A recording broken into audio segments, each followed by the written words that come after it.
dear students, welcome to the Department of Electronics. Today is your 13th class on C programming. So in the last class we studied some of the C programs using the arithmetic operators and the relational operators. In this class we are going to study about the type conversions. What do you mean by type conversions? And also we are going to study the if statement. Okay, first let us begin the session with the type conversion. So what do you mean by the type conversion? C is having the different data types. So when the different data types are there, then what happens? If you are using two data types, then its result is the higher data type. For example, just you remember your program, that is for the area of the circle we have written the program. Now in that what happens, you are converting the int into float. How I am saying that you are converting the int into float means what happens, you are going to read the integer value as you are going to read the radius value as the integer and you are converting that into float. That is nothing but what the type conversion. We are converting one type of the data into another. Data type. Data is nothing but what? The data types into another data type. Always if you are taking the int and float, its answer is float. That is higher data type. In the type conversion, there are the two types, implicit type and the explicit type. So what do you mean by the implicit? So in the implicit what happens, if int and float are there, then it is converted into float. So in the explicit what happens, explicitly we are going to convert into higher data type by mentioning the data type. So here for this we are taking the syntax as data type and the expression. Example if I am taking means, so here you see what happens in this example. Sum and count are the integer variable and average is the float variable. But whenever I am finding the average, then what I am taking means sum divided by count I should take. But what I am taking here, sum should be in the float value. That means sum in the program what we declared sum as an integer, but while calculating the average I am telling that take the sum value as a float. That means what? Externally we are converting this sum into float. Now let us see the example for the type conversion. So first one is what you are, as usual, so the two programs I have written. Okay, this is for the explicit conversion. Okay, this is for the implicit conversion, but there is also some differences there. Just you go through this. So as usual, I am written the comment line. Afterwards, I have not included any include files. If you want, you write it in your notebook. And as usual, we have to write the main program, opening brace, declare the two integer variables as a and b, and the answer is stored in the division, that is div is a one variable. It is of the type float. A is equal to 3 and b is equal to 2 I have taken. When I am writing this expression, division a by b, what is this? This is 3 by 2. What you are expecting the answer for 3 by 2? It should be equal to 1.5. Correct? But what is the answer when you are executing? You are going to get the answer as 1.0. Why? Why you are going to get it is 1.0? Because you are declared this A and B are of the type integer, and you are forcing the answer should be displayed in the float. So that is why it is not showing the correct answer, that is 1.5. It is truncating all this decimal part and it is displaying as 1.0. Okay. And this is not called the implicit function also. Okay. And so if I want to print the correct answer, what I am doing? I am just changing this A as a float variable. Okay, A as a float variable. You see everything is same in the program. If I changed this A as a float, then it is called a explicit conversion. Okay, it is called a explicit conversion. Then you are going to get the answer as 1.5. Okay. So this is called the explicit conversion, and this is actually if I want to convert the same program for the implicit conversion, what I should do means here only you declared int A, float B, comma div. That means any one of this variable should be declared as a float. Float A you write or float B you write. Then this is the example for the implicit conversion.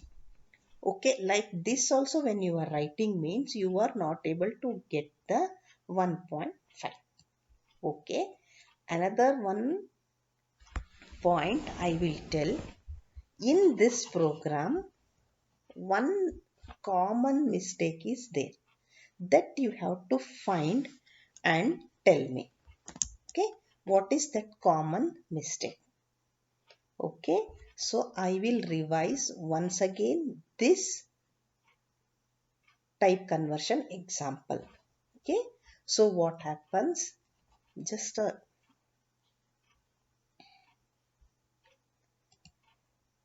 will erase all inks. Okay, now you will see what happens here. I will take the marker. Okay, so main, here the two integer variables I have declared and float division, and these are the two integers. Integers are nothing but whole numbers. I have taken A is equal to 3 and B is equal to 2. When I divide A by B, then what I am expecting? I am expecting it should divide the two numbers and gives the answer. But what it is giving? It is giving 1.0. Why it is giving 1.0?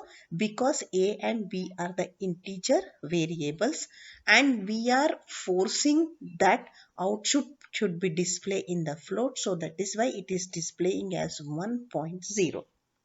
Then what should we do to get the correct answer? You declare any one of this variable as a float. Then you are going to get the correct answer. Otherwise, you use the explicit conversion what I showed in this program. Okay.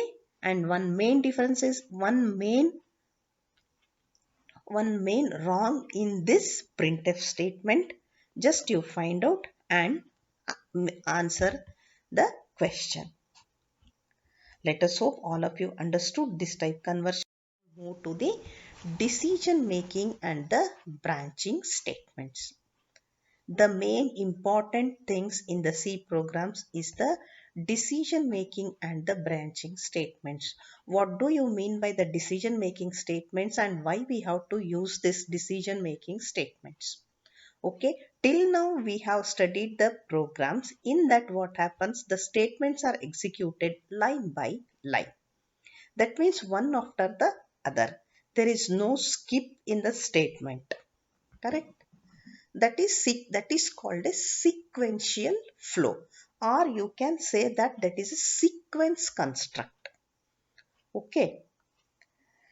So in the decision making, what we are going to do means by deciding the some condition, depends on the condition, some set of the statements are going to execute it. That is called what your decision making statement. In some applications, we want this one. That means if that statement is true, that means the condition is true, some set of statements should be executed, and the condition is false, another set of the statement should be executed.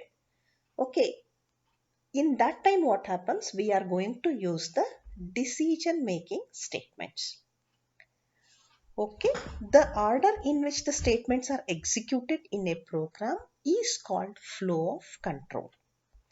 And next, C contains the statements that alter the flow of sequence of the instructions. They are called the control statements. Okay, till now we have written the programs. They are all executed line by line. Okay, this decision making statement is going to alter is nothing but what? Changes the flow of sequence.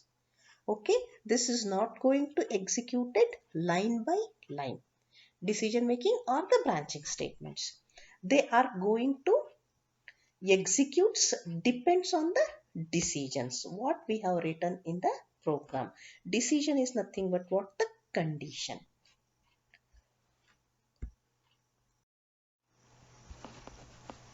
So in the C program, there are the two control statements are there. Okay, one is called what? Your selection construct. In the selection construct, what we are going to do means statements can be executed conditionally. In the selection construct, statements are executed conditionally. What are the conditions? True or the false. If the condition is true means in that true block, whatever you are writing the statements, they are executed in sequence. Okay, and in the same way, if the condition is false, another one block of statements are executed. Okay, they are also in the form of sequence. But in that block also, if we want, we can take the decision making statements. And another one point is they help us to jump or transfer the control from one part of the program to other. It may be unconditional or it may be the conditional. That we are going to study in the next classes. What are the conditional and unconditional jump? Okay. So here in the selection statements, what happens? If and switch are called the selection statements. We are having the go to, break, continue and exit. They are called the jump statement. Okay. In some conditions, we are using the ternary operator also for the decision making. That already you studied in the operators. Okay. So now in this class today, let us study in detail the if statement. Okay. So whenever we are using the if statement in our program, first we should know the syntax or the general format of the if statement. It is very important. Okay, always whenever you are using the if statement in your program, you should use in this format only. Don't use in any other format, then your program is not going to execute. Okay, this is called the general format for the if statement. Okay, it is also called a one-way branching.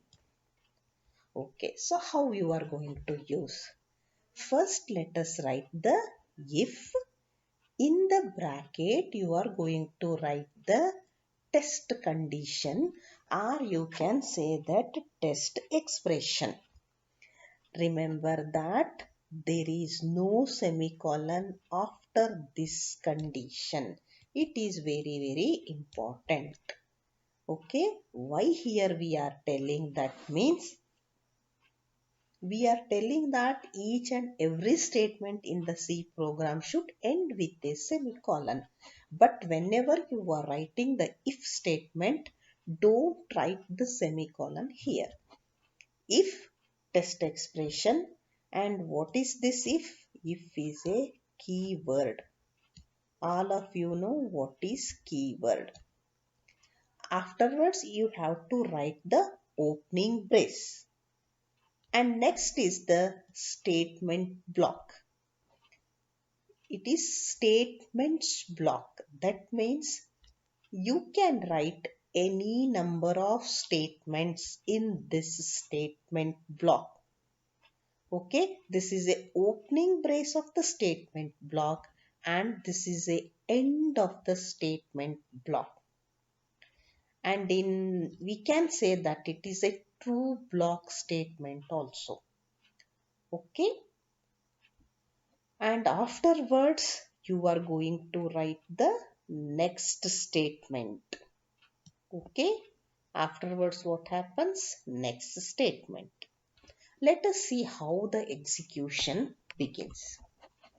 So here what happens? You are writing all the things before whatever you want in the main program. Afterwards you are writing the if statement, if, and you are writing here the text expression. Okay, if this expression is true means what happens? Always whatever the statements you are written after the opening brace and end of the break, all the statements are going to execute it. Okay, and if this is false means it is going to execute the next statement. And another one point in the if statement is, if this is true, it is going to execute the block of statements which are written in this statement block. After executing also, it executes the next statement. Okay. So here I have written one sentence. What is this means? True means statements executed, otherwise ignored. That means what I told. If it is true means this is going to execute this statement block. After executing this statement block, it executes the next statement. If this is false, then what happens? This is ignored. That means statements are not going to execute it. Only it executes the next statement. Okay, you try to listen once again if you are not able to understood. Let us see the one example for this greatest of two numbers, and in the same way first I want to explain this with a flowchart. If you are unable to understand this in the previous PPT, so I will explain this with respect to flowchart. First let us see what is flowchart. Flowchart is nothing but what?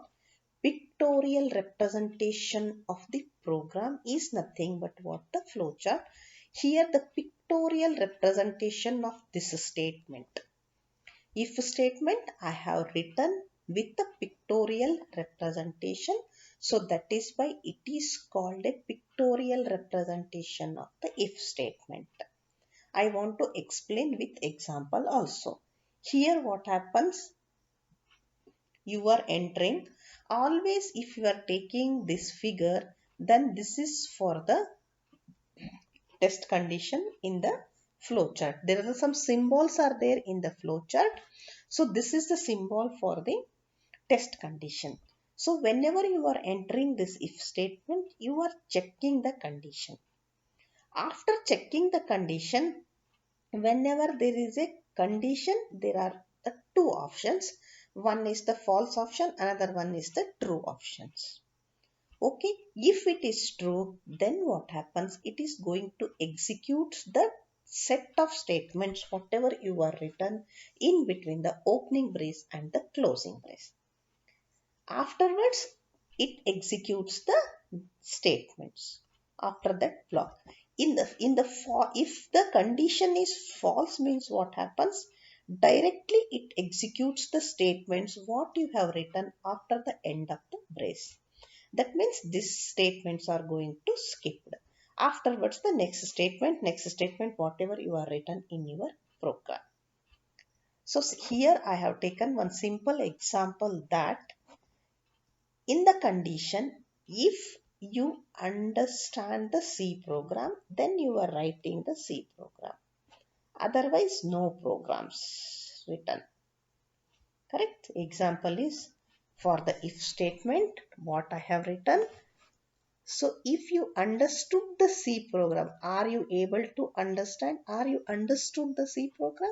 Yes, write the C program. Are you, no, you are not understood. Then you are not writing the C program. Other things, whatever are there, that you are doing. Okay. So just this is for just only for the understanding purpose. Okay. So let us see the greatest of two numbers using the if statement. So as usual, greatest of two integer numbers I have taken. That is why I have declared int a comma b. And next what I have taken, int a is equal to 10 and b is equal to 12. So afterwards I have written the if block, you see here. Okay, I can say that this is what our if block. Okay. So if a is greater than b, if this condition is true, means what happens? A is the big number. Correct? If this condition is true, then A is the big number.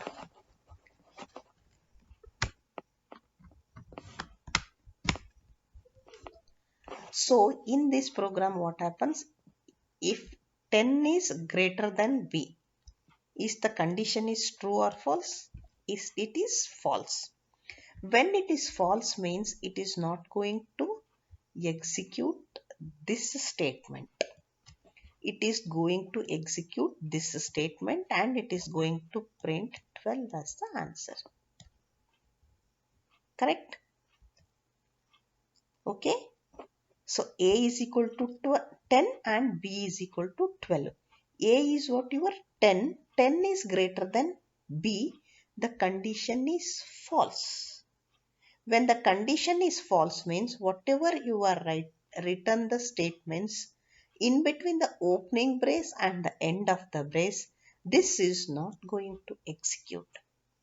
Your control directly comes to the next statement after this end of the brace.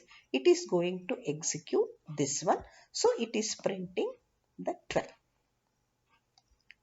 Okay. And another one point. But if this condition is true, means what happens? Then this program is not going to correct for the greatest of two numbers.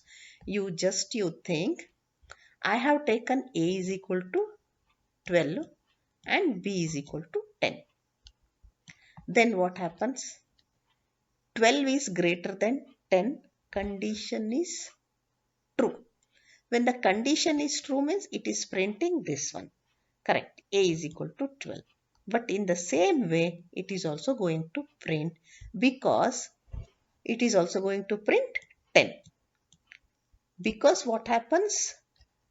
It is going to execute this statement and this statement when this is true. Okay. So that is why you try to write the program in the way that always it should print the correct answer, whatever may be your values. Understood? Okay, here when I have taken A is equal to 10, B equal to 12, then this program is correct. whatever I have written. But for the different values of A and B, this program is not correct. So what you have to do for that? Okay, if I change these values, then also the program should print the correct answer. If the numbers, whatever A is big or B is big, for any type of the condition, your program should be correct. Like that, always you try to write the program. Okay. So in the next class, I will show you how to write that program. Okay. This is my concern about my students. Please try to understand the concept. Okay. If you have any doubt, you are free to ask the questions. Okay. Meet in the tomorrow's video.